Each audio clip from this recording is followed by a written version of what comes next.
ये चैनल केवल मनोरंजन के लिए है। हम किसी भी तरह के अंधश्रद्धा को बढ़ावा नहीं देते। रात के गहरे सन्नाटे में घनश्याम पीपल के पेड़ की जड़ में जल चढ़ाते हुए कोई मंत्र बोल रहा था। त्रयो सहम शातिक ओम प्रेतये वनम मुंजरूपम बंधमुक्तम ओ। जल चढ़ाने के बाद घनश्याम पीछे मुड़ा और कच्चे रास्ते पर आगे बढ़ते हुए उसने अपनी कलाई में बंधा हुआ एक रक्षा सूत्र उतारकर पीछे फेंक दिया। वो कुछ ही दूर आगे बढ़ा होगा, तभी उसे एहसास हुआ जैसे उसके पीछे कोई हो। पीपल के पेड़ से एक बच्चे जैसी आकृति उतरकर उसके साथ चलने लगी थी। छोटा कद, काला शरीर, गहरी लाल आंखें और सिर पर एक मोटी शिखा। बड़ी ही खौफनाक आकृति थी वो। घनश्याम पहले तो रुका, मगर उसने पीछे मुड़कर नहीं देखा। फिर उसने डरते हुए अपने आप से ही कहा, गुरुजी ने कहा था पीछे मुड़कर नहीं देखना। मैं नहीं देखूंगा, नहीं देखूंगा। पीछे जो कोई भी था उसने धीमी आवाज में घनश्याम की बातें दोहराई। नहीं देखूंगा, पीछे नहीं देखूंगा। वो आवाज बदन में सिहरन पैदा कर देने वाली थी। घनश्याम काफी डरा हुआ था और इसी डर के चलते ना चाहते हुए भी उसने पीछे देख लिया।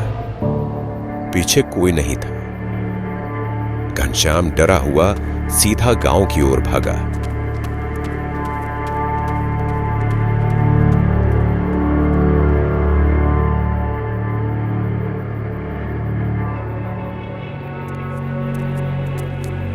मगर इस बार वो काली परछाई घनश्याम के कंधे पर बैठी हुई थी, जिसका पता घनश्याम को भी नहीं था। वो मरमराती हुई आवाज में बोल रहा था, तेरे चैन मुझे खौफ में देने पर हिले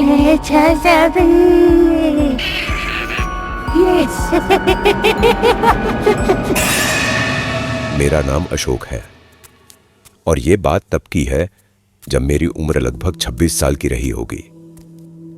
मैं हर बार गर्मियों की छुट्टियों में अपने नाना जी के गांव चला जाता था। गांव में सिर्फ नाना और नानी रहा करते थे। मेरे नाना जी के घर से थोड़ी ही दूर पर मेरा एक दोस्त रहता था, जिसका नाम मनोज था। मनोज अपने दादाजी और चाचा चाची के साथ रहता था। उसके माँ बाप उसके बचपन में ही गुजर चुके थे। मनोज के दादाजी की एक खानदानी हवेली थी, जिसमें सिर्फ वही 4 लोग ही रहते थे। मेरा ज्यादातर वक्त मनोज के घर पर ही गुजरता था।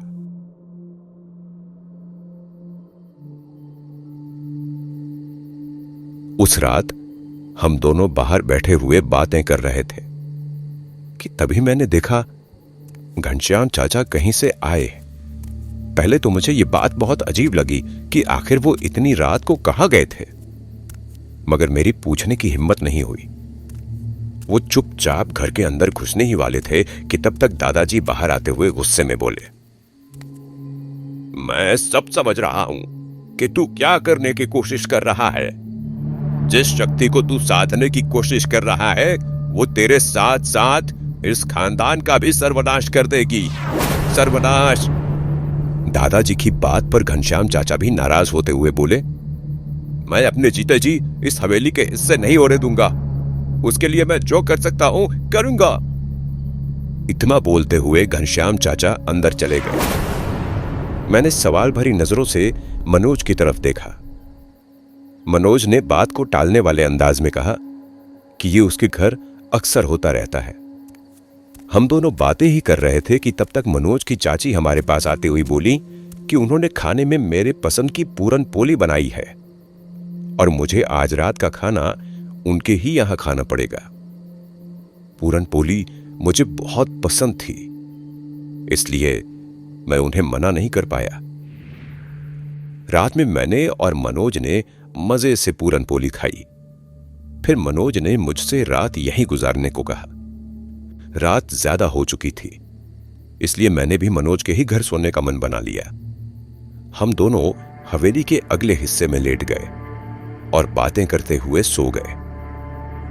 लगभग आधी रात के वक्त मुझे जोर की प्यास लगी। मैं उठकर बैठ गया। हवेली में एक अजीब सा सन्नाटा था। मुझे डर लग रहा था। पहले मैंने मनोज को जगाना चाहा, फिर अचानक मुझे हवेली के अंदर से किसी के बोलने की आवाज सुनाई दी। मेरा पीछा छोड़ दे, चला जा यहां से, चला जा।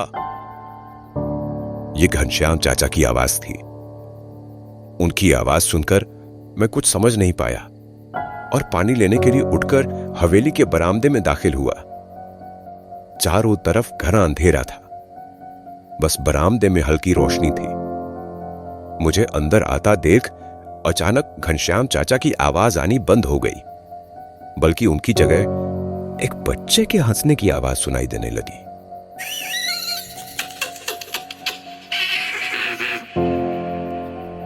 मैं डर गया।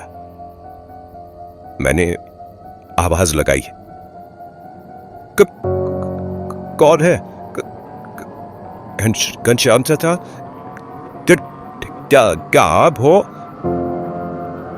मैं इधर उधर देखने की कोशिश कर रहा था कि तभी मुझे बरामदे में खेलता हुआ एक बच्चा दिखाई दिया। सिर पर चुटिया, कमर के नीचे धोती, काला शरीर और लाल चमकती आंखें। अजीब सा दिख रहा था वो। उसे देखकर मैं काफी डर गया। मैं वापस मुड़कर बाहर भागना चाहता था कि तभी वो बच्चा बिल्कुल मेरे सामने आ गया। उसके चेहरे और हाथों पर ढेर सारा खून लगा था। उसने हंसते हुए अपना बड़ा सा मुंह खोला। उस खौफनाक चेहरे को देखकर मेरी चीख निकल गई।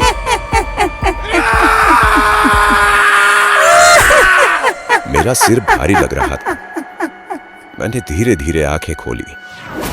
मेरे सामने एक तांत्रिक बैठा हुआ था, जो धीमी आवाज में कोई मंत्र पढ़ रहा था। मनोज, उसके दादाजी और चाचा चाची एक तरफ खड़े थे। अभी मैं सब कुछ समझने की कोशिश कर ही रहा था कि तभी वो तांत्रिक बोल पड़ा। इस घर में मुंजा प्रेत का वास है, मगर उसने इस बच्चे की सवारी नहीं की। किसी और के जरिए आया है वो। तभी मनोज के दादाजी ने चिल्लाते हुए कहा, ये सब इस नालायक का किया धरा है।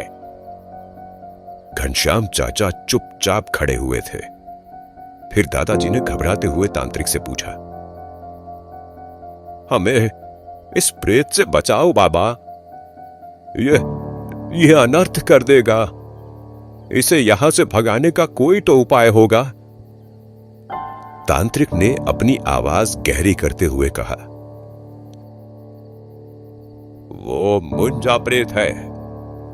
उसे डराया धमकाया या फिर किसी तरह से वश में करके उस पर काबू नहीं पाया जा सकता। एक बच्चे जितना जिद्दी होता है वो। देखने में वो भले ही छोटा लगे, लेकिन उसकी ताकत का अंदाजा इस बात से लगाया जा सकता है कि मुंजा हनुमान चालीसा का पाठ भी कर सकता है, किसी मंदिर में भी जा सकता है और किसी अनुष्ठान में भी बैठ सकता है।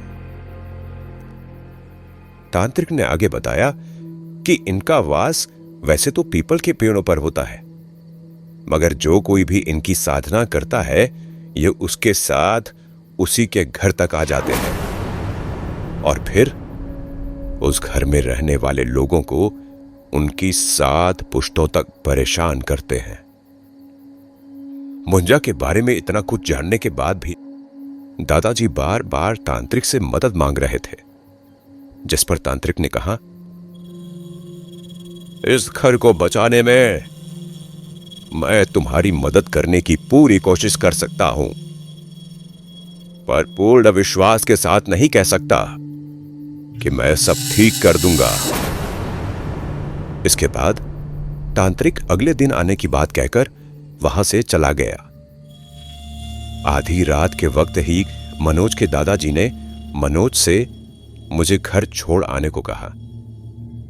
रास्ते में मनोज ने मुझे बताया कि कैसे उसके चाचा ने जायदाद की लालच में मुंजा जैसे प्रेत को अपने घर में आने का न्योता दिया। अगले दिन मैंने अपने नाना जी से यह सारा किस्सा बताया।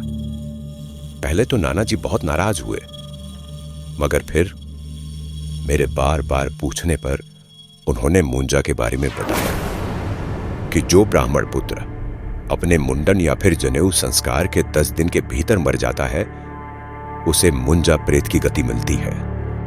इसका आकार, व्यवहार और स्वभाव एक बच्चे जैसा ही होता है, मगर यह किसी भी भूत प्रेत या फिर पिशाच से कई गुना अधिक ताकतवर होता है। आज से कई साल पहले इस गांव में ऐसे ही एक ब्राह्मण पुत्र की मृत्यु हुई थी, जिसकी अस्थियां बगीचे वाले पीपल के पेड़ के नीचे गाड़ दी गई थी।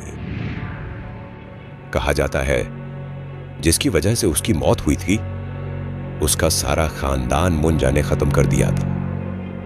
अगली 7 पीढ़ियों तक उसने उनका पीछा नहीं छोड़ा।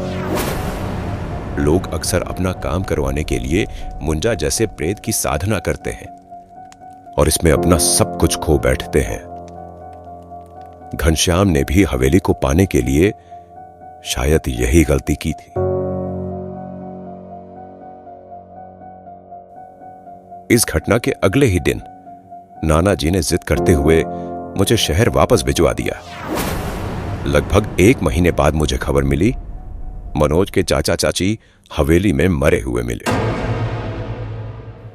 मनोज और उसके दादाजी हवेली छोड़कर अपने पुराने घर अंबाला चले गए। हवेली को तंत्र मंत्र के जरिए बांध दिया गया, मगर कहते हैं आज भी रात के वक्त उसमें से बच्चों के खेलने और हंसने की आवाजें आती हैं।